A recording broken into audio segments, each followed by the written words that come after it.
The following is a production of Gearhead Media. All right, welcome back to the All Automotive Podcast. I'm your host, Matt Clausen. And today I wanted to talk about the complexities of the vehicles that we diagnose today. So a couple weeks ago, we had a vehicle come in. It was a 2017 GMC Yukon, and it had no communication with several of the modules. All right, that's going to do it for another episode of the All Automotive Podcast. I'm your host, Matt Clausen. And so All Automotive is brought to you first by things first, GeForce Automotive. I wanted to talk today where we make friends, this one situation, car the story, and how we like and subscribe to the All Automotive got the customer Podcast. back on the road. We'll see you next time. But I also wanted to greasy explain side that there's how complex and how difficult some of these vehicles are to diagnose with all the modules and the networks and so forth. So in the next 15 to 20 minutes, I'm going to go over this story. I'm going to tell you the story about this repair we did, and also tell you about networks, car networks, not your computer, not your office network, not the one that you have your laptop hooked up to. This is the one that we have to connect to, and what your car and your vehicle has inside of it. So sit back and relax for the next 15 or 20 minutes. We're going to talk some technical stuff, and I'm going to try to make it seem simpler and use some analogies to help you along the way. And again, I am so glad that you're all here, and welcome to the All Automotive Podcast. All right, so this 2017 GMC Yukon came in, and no start, tow in. So one of the first things we do is we go out there and see if we've got electricity, the basic thing. We go to our basics. The starter's not turning over, so we go to the starting system, and we pull a wiring diagram. And, if it was me, and it was me after a few initial diagnoses, and if it was me diagnosing it, then here's my first step. I go out there and I check battery power, starter's not turning. We have multiple things freaking out. The lady told us that it had several different messages on the display, on the instrument cluster, that was telling her things weren't working correctly. And of course, she knew about a few of them not working already. Specifically the backup object detection system. The when you put it in reverse, the object detection sensors tell you if you're going to not or are going to run over your kid's bicycle when it's in the yard parked behind your vehicle. So a safety thing that's on there, and helps you park your car. You get in close proximity. Most vehicles have a backup camera. Although some of them aren't the greatest.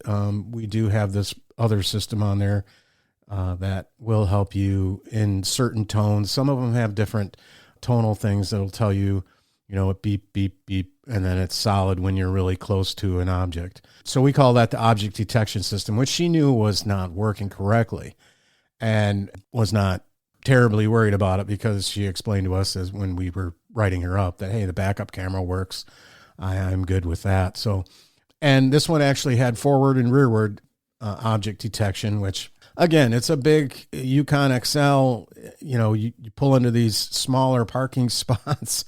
It seems like these things get really big. I drive a truck myself, and my older Silverado had the forward and rearward object detection, and it was really nice, because when you pull into a parking spot, there was a level indicator that came up on my instrument cluster that would, go to the red, go from green to yellow to red, and the closer you got to a vehicle in front of you.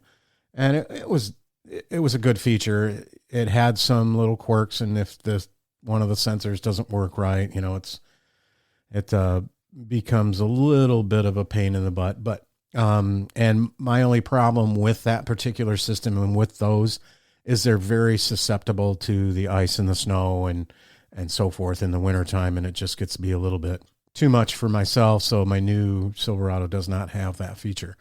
But again, she, like I said, she was not concerned about this particular option at all. So again, getting back to my diagnosis, we go outside, no crank, no start, but we do have power, but the power is kind of low.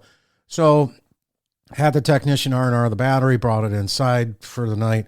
We maintained, charged it overnight to get it back to standard, more than 12 volts, any kind of vehicle system is from 12 to 14 volts, and it was just on the low side. So, and it was a relatively new battery. So in lieu of pushing the vehicle into the shop, we were quite busy at the time. And like I said, my shop's got 4 bays. If we had 12 and a big open space, we would push the vehicle in and charged it and let everything all warm up and try to get to the bottom of the situation inside the shop. But initially we pulled the battery, charged it up, put it back in. So we had the same issue, still a no start, still no communication. But prior to removing the battery out, I had taken out the scan tool because I know that the starter function is initiated by the engine computer.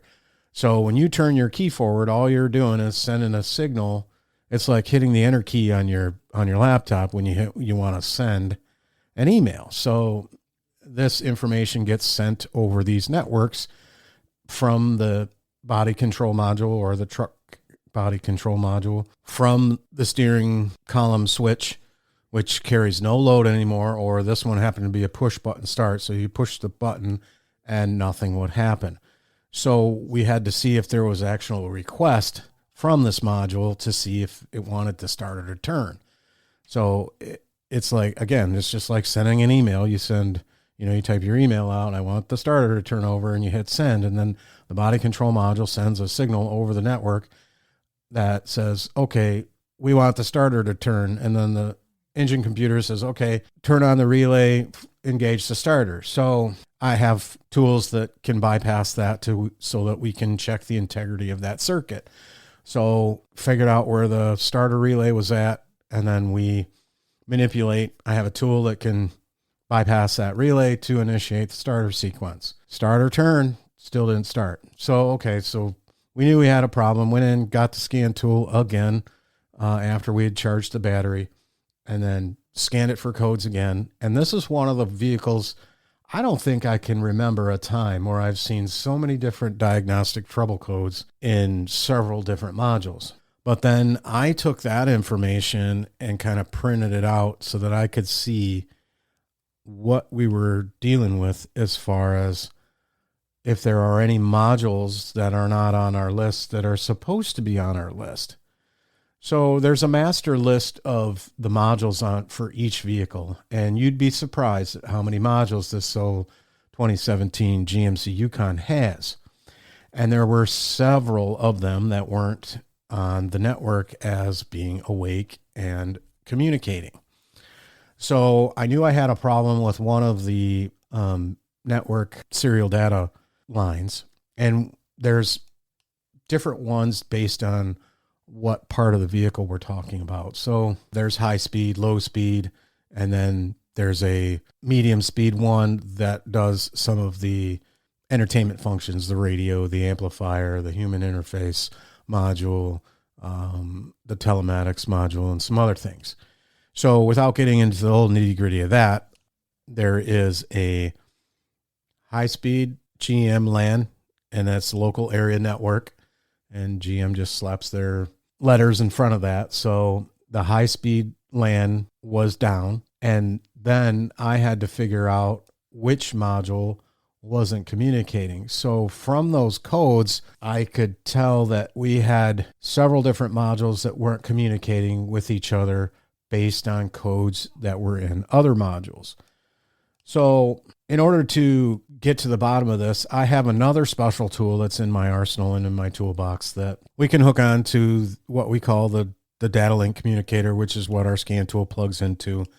And we can see if we can plug it into this data link communicator, and all the high speed and low speed network signals will come into the data link communicator, and we can visually see with lights blinking, and it's a fancy little tool, what is working and what potentially is not working. So in the process of elimination, I saw that there were no communication with several modules, including the vehicle airbag module. Unfortunately, this particular airbag supplemental inflatable restraint module was located underneath the center console. So this is going to be outside of our diagnostic time that we allot to check out a vehicle, and especially in a situation like this. So we called the customer and told her that there was some further diagnosis that we needed to do, and we needed to gain some more authorization for this time. We needed to pull the center console out. She obliged, was sent to us. This particular customer was sent to us by another satisfied customer. So word of mouth, she was okay with our moving forward with spending a little bit more money to allow us to do more diagnosis. So when it gets to be a complicated situation, folks, we have to be transparent with you as far as what we're up against, number one, and number two, that we don't create any animosity or we make you mad by calling you up and saying, okay, it's $500 and we've just done this. So if you want to go back and take a listen to my episode on a diagnosis charge and why we do that, I would encourage you at this point. It's in the catalogs, a couple episodes back. I explain all that in greater detail. But again, we received excellent, no problem. Go ahead, Matt. Just go ahead. Just get to the bottom of it and let me know what's going on and what I'm looking at. Okay, so we're okay with the added amount. So we moved forward. So we took the center console out and got to the inflatable restraint module or the airbag module, and we just have to check it. Is there power there? Is the grounds okay to it? And then I check the integrity because I have this special tool that plugs into the data link communicator. I can see if the integrity of those wires are okay. So I can do resistance testing backwards and forwards. So it's just like on one end of the wire at the module, I check it. And at the other end, at this data link communicator, which we plug our scan tool in, which is, it's on the left side of the vehicle underneath your footwell. Every single car that's on board Diagnostics 2 has one. And every car since 1996 has the same style connector. And it's located somewhere in that lower left footwell because that is a mandate of where that thing is supposed to be located.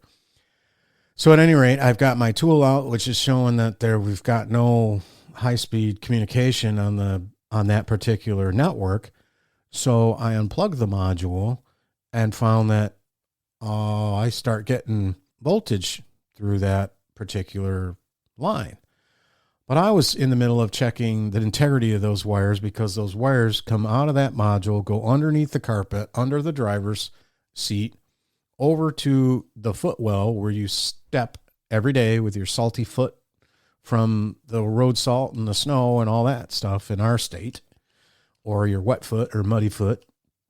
So that sill plate, that says Chevrolet or GMC or Ford or whatever, on that's where a lot of wires go and a lot of things happen in that particular area. And I've fixed so many things down in that area because of salt corrosion, water intrusion, you name it. I've fixed stuff in that area. So I was pretty sure that I was going to find my problem in that little sill plate area once I took it up and saw all the salt and so forth that was down in there. However, that was not the case. There was a lot of salt and nastiness down through there that I ended up vacuuming out and getting out. And then, we had to take the seats out, the front seats out, partially to get to some bolts to get the center console out and gain access to that module. So what I was doing was I was just checking the wire from one end to the next. So the wire is white with a tan tracer, and I checked it at the DLC, and we had no resistance and no shorts to power, no shorts to ground. So there's two of them, a high speed, the one that carries the voltage and one that has the ground. So we have to check both of those. And I didn't have any problem with either one of those. But then there was also this little wire that goes in there that one of the modules. So as soon as you open the door, you pull on that door handle. The door handle wakes up the body control module, which is inside the vehicle underneath the left side of the dash. I checked that too. So what that module does is say, hey, they're getting in the car. Everybody wake up. We got to work. Okay. So that's what that does. So that signal has to come from the body control module down to the airbag module and say, hey man, it's time to work. Time to wake up. We got to go to work. And that's a separate wire. So I had to check that particular wire from the body control module to there to make sure there was nothing there too. And also that when it was told there was voltage there or whatever, the signal that's generated from the body control module wakes that module up. So we get further into it and we still don't have any communication with this module. I have power, I have ground, the network wires, and let's just say, you know, it's that wire that you plug into the back of the computer so that you can be on the internet, right? That blue cable or the yellow cable that you plug into the, you know, the local area network. It's kind of the same deal. So when we had everything unplugged, there was no issues with the wiring. So I plugged everything back in, made sure that we had power and ground with the plugs plugged in. So we put our little test leads in from behind and not from forward. And we still didn't have an airbag module that was alive. So at that point, we were able to condemn the supplemental inflatable restraint module. So from there, I decided, because all of these networks are all together, that in this particular situation, this module was shorted out to ground internally, which was canceling out the positive voltage that's sent through that LAN cable, right? So the LAN wires. So what we normally do is we will bridge that gap. We'll bridge those two wires so that the communication loop will continue without that module in place. So we use jumper wires to jumper the high-speed LAN connections. And everything kind of started waking up. We still had some modules that weren't really happy, and I believe it's just because we had some codes and so forth. So we ordered a new module. I installed the module, programmed the module. We will be back after a short break. Hey everybody, Matt here. Wanted to take a minute to talk about our main sponsor, GeForce Automotive. Did you know that they're a certified service center through Auto Value? What does that get you, you say? Well, that gets you 3 years or 36,000 mile warranty on select repairs. Want to know more about that?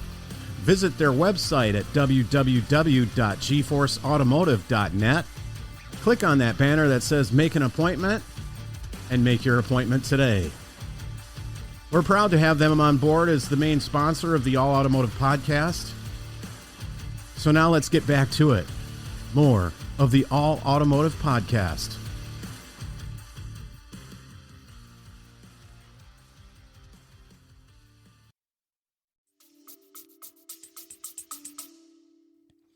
And then we had issues with, we still didn't have a fixed vehicle because we still had things going on. We still had other things going on. So it happened to be a low speed issue, another network issue, which connects different things. And then I can tell you what some of the things that it does, you know, like the driver's seat module, the passenger seat module, the driver's door module. There's a object detection module that's on this network, the keyless entry control module, the passenger presence. So that's if somebody's sitting in the passenger seat so that the airbag knows to go off. There are some of the modules that are on this network. they were not communicating. So, and I didn't have any of those in the list. All those were not on the list and still weren't active on the list when I did my state of health check on these modules. So we still had a problem. We had a running vehicle, but we still had a lot of warning signs and things just weren't working. So I took it a step further. I found out where that low speed line had a common connection to where all the modules came in to one little splice pack. And this particular splice pack was on the other side of the vehicle, on the other sill plate, right forward of where your foot goes. So if you're sitting in the passenger seat, it's your right foot. You tap that little lower panel there, that it's behind there. Okay.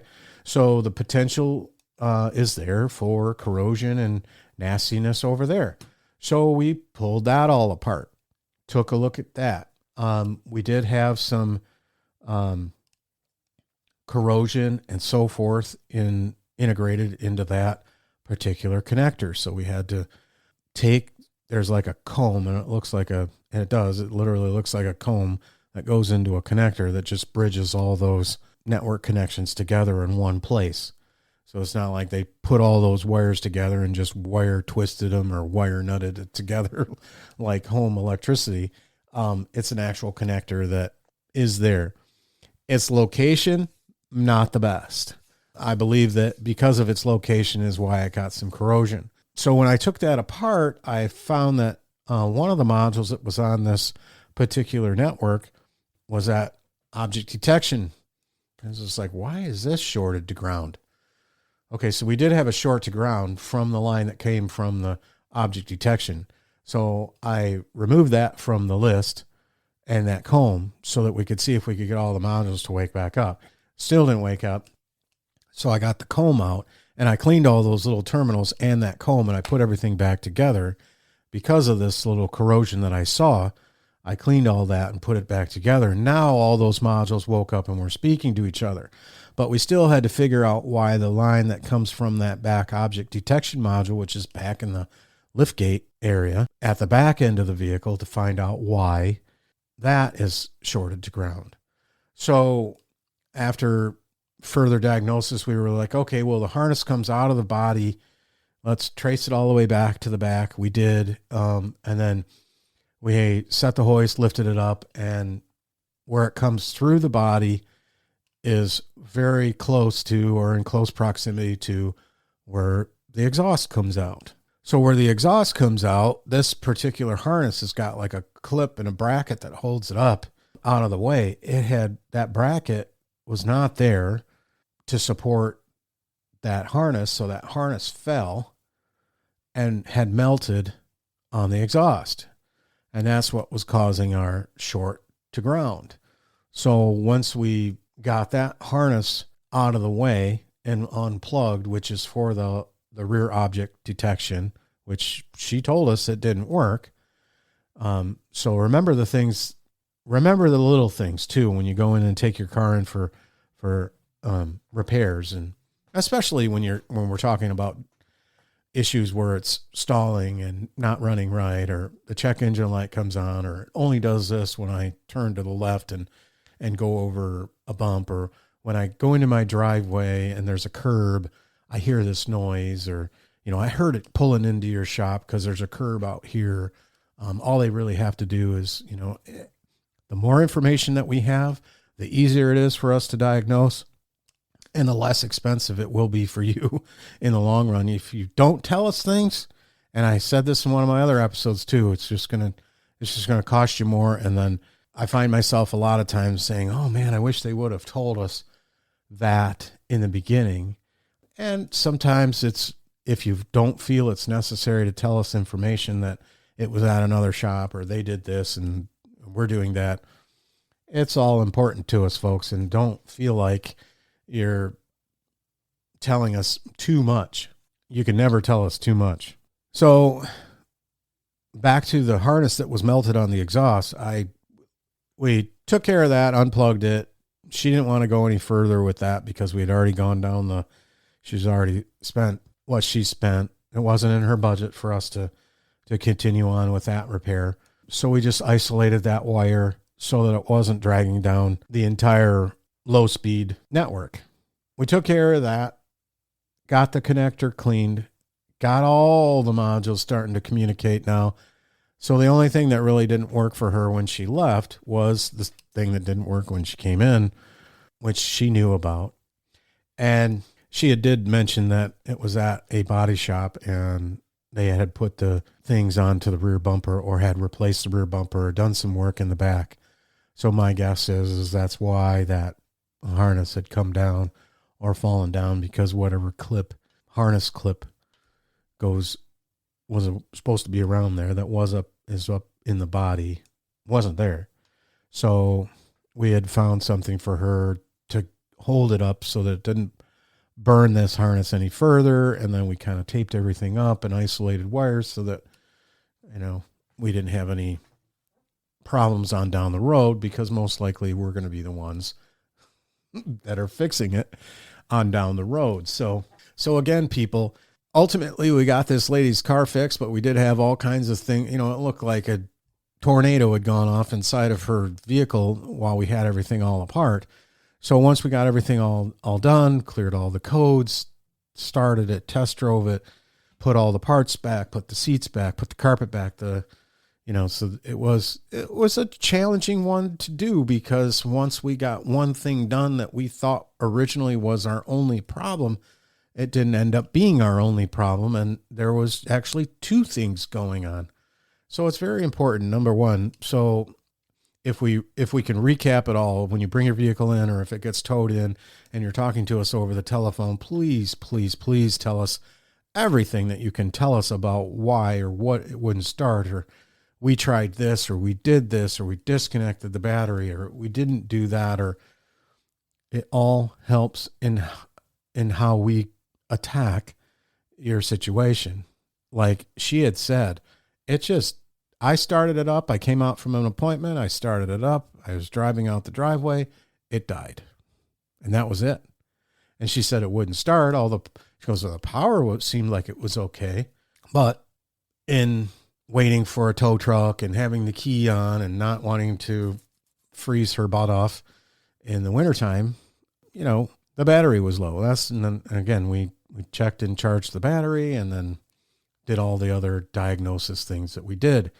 So on this particular vehicle, it has 4 different networks that connect several different modules. So I think in one of my episodes, I talked about the vehicle safety systems, or ADAS stuff. This thing's got a forward camera, forward collision warning. It has the object detection sensor front and rear. That's a module. We got the engine module, the transmission module, the transfer case module, the fuel pump module, the trailer tow module, the airbag module, the anti-lock brake module. So there's all kinds of different modules, and it's not simple. It's not simple to figure out sometimes. And so don't get frustrated with your shop if they're calling and asking for more diagnosis time on a complex problem like this. And hopefully the shop you take your vehicle to can explain it. And because of my experience and our experience, we were able to explain it to this customer, and she kind of understood what we were up against. And, we were showing her at the end, I'm looking at the computer data lines, wiring schematic on our service information page. There's 11 pages of wiring diagram that I had to print out, and I had it all across the one technician that was helping me. I had it all laid out across his toolbox, all taped together so that we could see where everything was going. I had my highlighter out and I was figuring things out. So again, it's a complex thing, and I wanted to talk to you guys about it so that you were aware of all the expensiveness and the sophistication that is in your vehicle that drives down the road. So for those of you that can sit in your easy chair and say, oh, it's simple, everybody can be it. automotive technician. Well, not anymore. We need to keep up on our training, and we've taken network classes that help us and help me and got me this tool that I've got that I plugged in that we were checking things with the lights. It made me aware of that tool so that I could be more prepared when something else like this comes in. And it ended up working out. So it really did. So recapping everything, tell us everything that's gone on with your car when you bring it in and what another shop has done. If you're a returning customer and you've brought your vehicles to us for several years and we're glad that you've done that, still just tell us. I mean, any information that you could tell us about anything, a noise, a check engine light or anything like that, it always helps, always helps. And then I just wanted to explain how complicated things can get and can be for us as auto technicians. And I hope, like I said, everybody got something out of this episode today.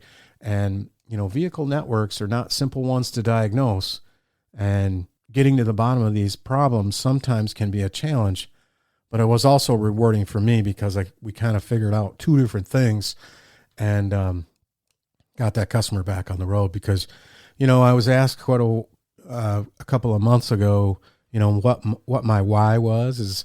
Is my why is I'm a car guy, and just like I said, the euphoric feeling of getting that customer back on the road, and I fixed that. I knew how to get to the bottom of that, and I got you back on the road, or we did, basically. So hope everybody got a little bit out of this episode. Thanks for listening. All right, that's going to do it for another episode of the All Automotive Podcast. I'm your host, Matt Clausen. All Automotive is brought to you by GeForce Automotive, where we make friends one car repair at a time. Like and subscribe to the All Automotive Podcast. We'll see you next time. Keep that greasy side down.